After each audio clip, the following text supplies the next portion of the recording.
بسم اللہ الرحمن الرحیم نحمد صلی علی رسول الکریم اما بعد۔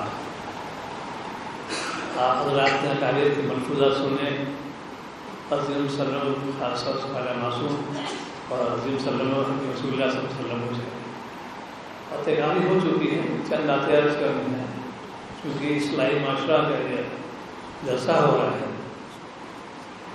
پہلے تو یہ جو کہ ہم سچے پکے مسلمان ہیں یا نہیں، اس کا جائزہ لو، اس کا معیار کیا ہے کہ ہم کیسے اس میں گزرے۔ اسی لیے کون مع صادقین فرمایا جاتا ہے، جو نیک لوگ ہیں، صلاح ہیں، ان کی خدمت میں جاؤ، ان کے پاس بیٹھو، ان کی صورت اختیار تو کون مع صادقین عمل ہوگا، عمل آسان ہو جائے گا۔ یہاں پر مقصد آنے کے لیے ہے، ایک بات جو سن لو دین کی، اس نیت سے مجھے اس عمل کرنا ہے۔ آج کل جو میرا خطر ہے جو عرض کرتا رہتا ہوں، ایک تو یہ کہ امت سنتوں سے راز کر رہی ہے، اور سنت کا عمل کرو گے کامیاب ہو جاؤ گے۔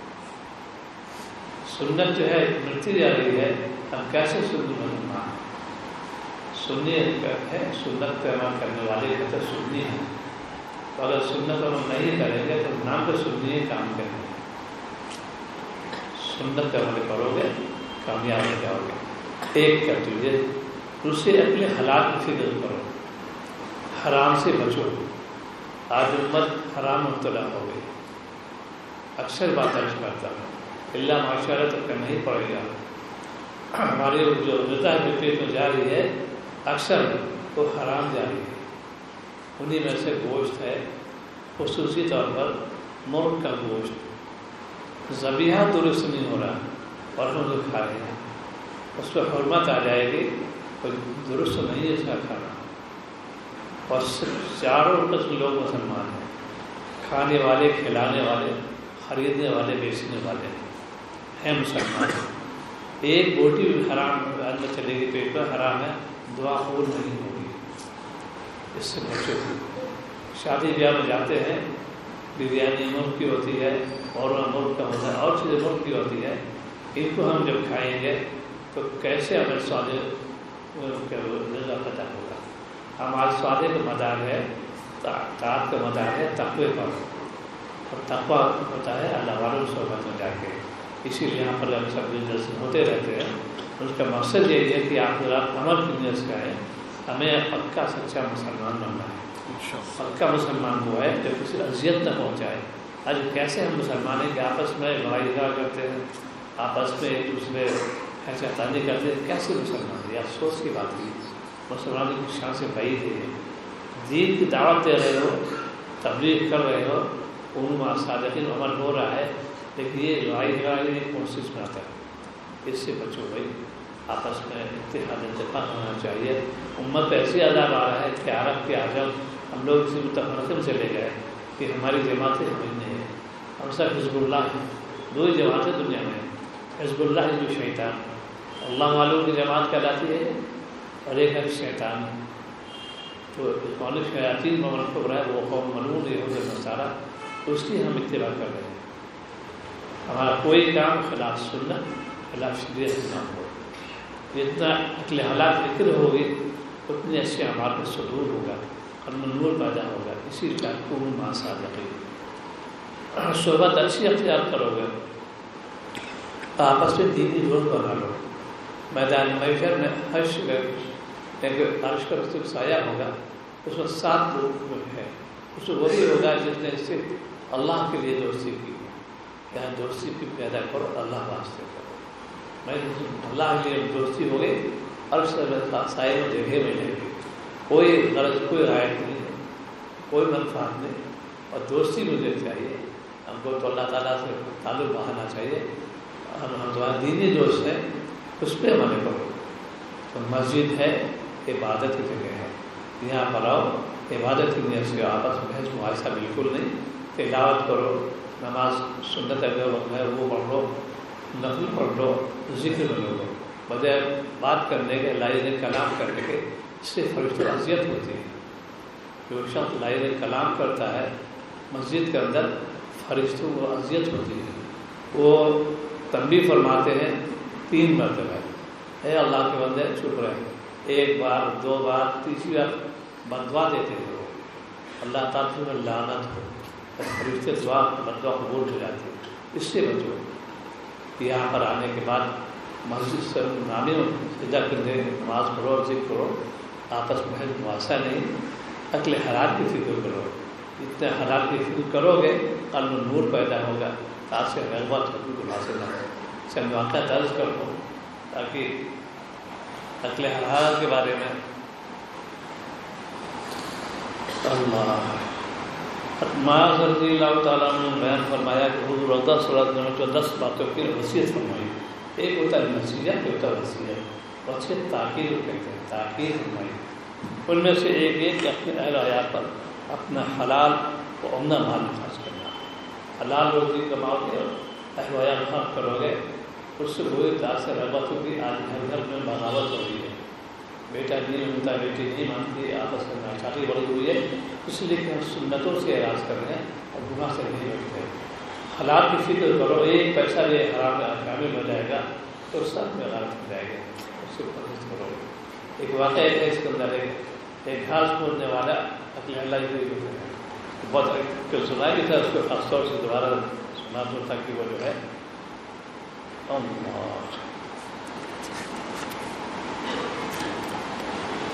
ایک مولانا کامل رحمۃ اللہ علیہ کسی گاؤں کے ویران مسجد میں ٹھہرے اور مغرب کے تھوڑی دیر بعد ایک غریب آدمی آیا اور جلدی جلدی مغرب کی نماز پڑھی۔ نماز کے بعد جب آپ کو دیکھا تو اپنے گھر گیا اور 3 روٹی بھوکی آپ کو لا کر دی، آپ نے تناول فرمایا، سو گئے۔ رات کو خواب میں صلی اللہ علیہ وسلم کی زیارت ہوئی اور عجیب و غریب انوارات و برکات ظاہر ہوا، اس لیے اگلے دن آپ پھر وہی ٹھہرے رہے۔ دن بھر کوئی نہ آیا، بعد مغرب وہی شخص آیا، آپ کو بیٹھا دیکھ کے اپنے گھر سے 2 روٹی بغیر سالن کے لا کر دی۔ رات ہی پہلی رات کی طرح گزری اور حضرت امام صلی اللہ علیہ وسلم کی زیارت سے مشرف ہوئے۔ آپ اگلے دن بھی ٹھہرے، بعد مغرب وہی شخص آیا، آپ کو دیکھ گھر سے 1 روٹی لایا اور کہا بھائی مسافر اب جاؤ، کل یہاں نہ ٹھہرنا۔ مولانا نے فرمایا میرے ٹھہرنے کی وجہ یہ ہے کہ میں تمہاری روٹی میں عجیب و غریب لذت و حالات محسوس کرتا ہوں، عجیب و غریب انوارات اور برکات مشاہدہ کر رہا ہوں، تم حقیقت حاضر بتاؤ کیا بات ہے۔ اس نے کہا میں بہت غریب آدمی ہوں، دن بھر محنت کر کے جو پیسے ملتے ہیں اس کا تھوڑا آٹا لے آتا ہوں، جو 3 روٹیاں بنتی ہیں، ایک میری، دوسری بیوی کی اور تیسری بچے کی۔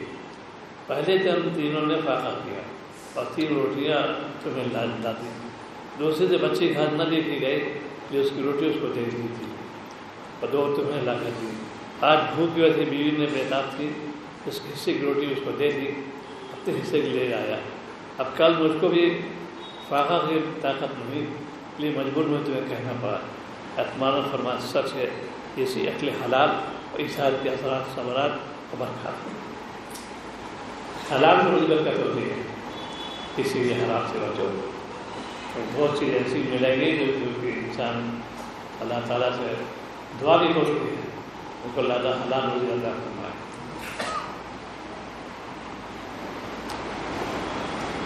صدیقی کی نشانی اہل علم میں ہے جو کوئی بھی چاہے کہ سچے لوگ کے لاموں سے اس پر روشن ہو جائے تو چاہیے وجہ حلال کے اور کچھ نہ کھائے اور وجہ سنت کے اور ضروری امور کے کوئی کام نہ کرے۔ کامل ایمان کے 4 درجے ہیں۔ صاحب نقلت تو صرف فرماتے ہیں کہ آدمی ایمان کو طے کو نہیں پہنچتا جب تک اس میں 4 خصلتیں نہ ہوں۔ نمبر 1 فرائض کا ادا کرنا میں سنتوں کے، نمبر 2 حلال کھانا تقویٰ کے ساتھ، نمبر 3 ظاہر باطن ممنوعات سے بچنا، نمبر 4 ان باتوں پر موت تک جمع رہنا۔ یہ جو ہے جمع روز کا اللہ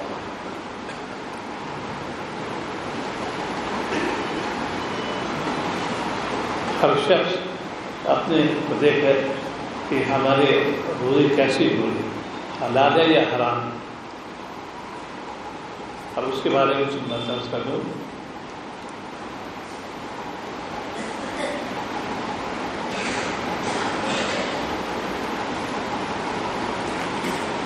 عقل حالات کا ثمرات اور ارکان، اس کو شاعری کیا گیا ہے، لیکن سننے سے اس کے یہ تقسیم ہو گئے انشاءاللہ تعالیٰ. حلال کھانے سے کیا فائدے ملیں گے؟ نمبر 1، اچھے اخلاق پیدا ہوتے ہیں، برے اخلاق سے نفرت ہو جاتی ہے. نمبر 2، نیک اعمال کی توفیق ملتی ہے. نمبر 3، عبادت میں دل لگتا ہے. نمبر 4، گناہ سے دل گھبراتا ہے. نمبر 5، قلب میں نور اور معرفت الہی پیدا ہوتی ہے. نمبر 6، دعا قبول ہوتی ہے. نمبر 7، کمائی میں برکت ہوتی ہے. نمبر 8، اولاد نیک اور صالح ہوتی ہے.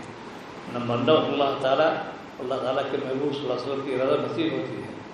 نمبر 10، جنت میں داخلہ اور دولت میں داخل ہوتی ہے. یہ عقل حلال کے ثمرات ہیں. حرام کھانے کی نحوست ہے، جو لوگ حرام کھاتے ہیں اس کے بارے میں بتائیں. جس طرح حلال کھانے کی بڑی برکت ہے، اس طرح حرام کھانے بہت سی نحوستیں ہیں. چنانچہ حرام کھانے سے کیا ضرر کیا نقصان ہوگا؟ نمبر 1، نیک اعمال کی توفیق نہیں ملتی. نمبر 2، اگر کرے بھی تو حلال نصیب نہیں ہوتی. نمبر 3، اعمال قبول نہیں ہوتے. نمبر 4، دعا قبول نہیں ہوتی. نمبر 5، مال میں برکت نہیں ہوتی. نمبر 6، حرام مال سے بجائے اچھے اعمال کے برے اعمال کا دائرہ پیدا ہوتا ہے. نمبر 8، حرام کھانے کے اولاد پر برا اثر پڑتا ہے. نمبر 9، حرام جس راستے سے جاتا ہے اس سے نکل جاتا ہے. نمبر 10، حرام کھانے والا جنت میں نہ جائے گا. نمبر 11، حرام سے پلنے والے کے لیے گوشت جہنم کی گلائے ہوا ہے. نمبر 11، حرام کھانے والے سے اللہ تعالیٰ رسول بہت ناراض ہوتے ہیں. جس کی اللہ ہم سب کو بچائے.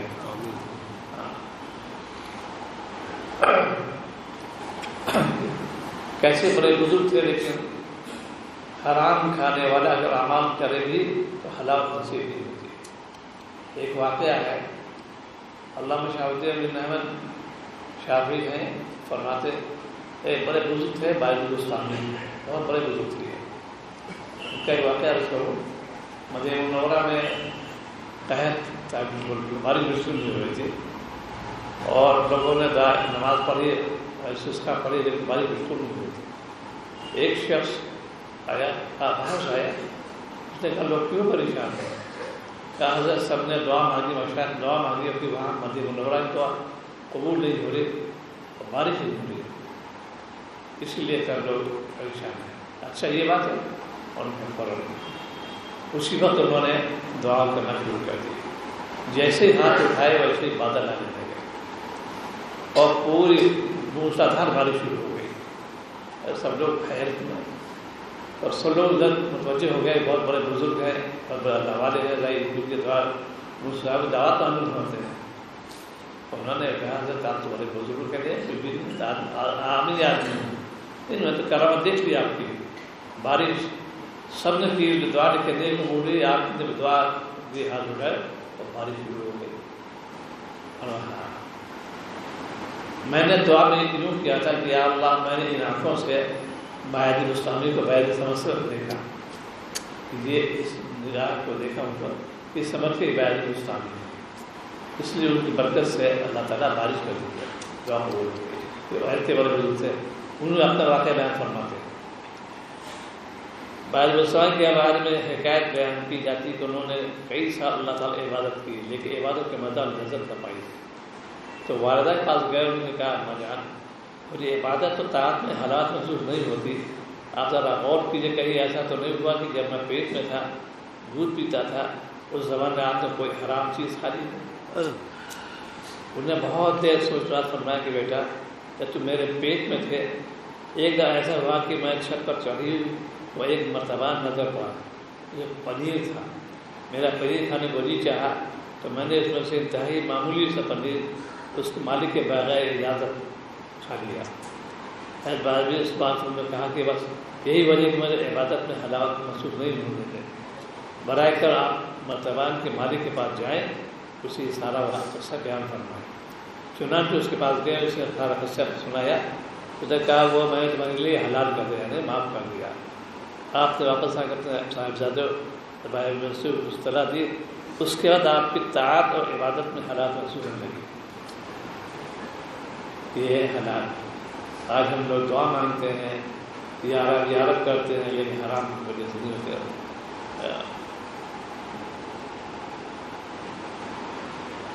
حضور اقدس صلی اللہ علیہ وسلم کا ارشاد گرامی ہے، جس نے 10 درہم کا کپڑا خریدا، 1 درہم حرام کا تھا، اللہ تعالیٰ سے کوئی بھی نماز قبول نہیں مانا جب تک کپڑا اسے بدن پر رہے گا. تو دیکھو، اسی لیے یہاں پر مقصد آنے کا ہے کہ عمل کی نیت سے آئے ہیں، سنیں اور عمل کریں. عمل کریں گے آپ حالات دور کرو. مرغ کا گوشت بالکل نہیں، جب تک تحقیق نہ ہو جائے نہیں کھانا چاہیے. شادی بیاہ میں جائیں، کہیں جانا ہو، اور چیزیں سبزی وغیرہ کھا لو، لیکن مرغ چونکہ مدرسہ چاروں میں سے مسلمان ہیں اور حرام خیر مرغ ہے. کہ عرب کے عجم ہر جگہ صحیح ہے، صحیح ذبیحہ نہیں ہوتا.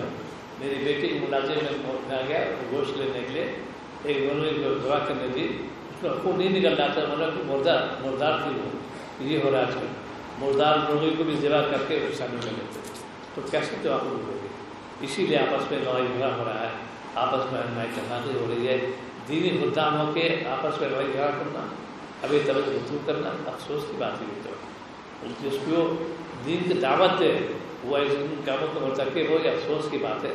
اس لیے آپ حضرات سے یہ گزارش ہے، کھانے میں احتیاط کریں، خاص طور سے مرغ کے کھانے میں، اور سنت پر عمل کریں.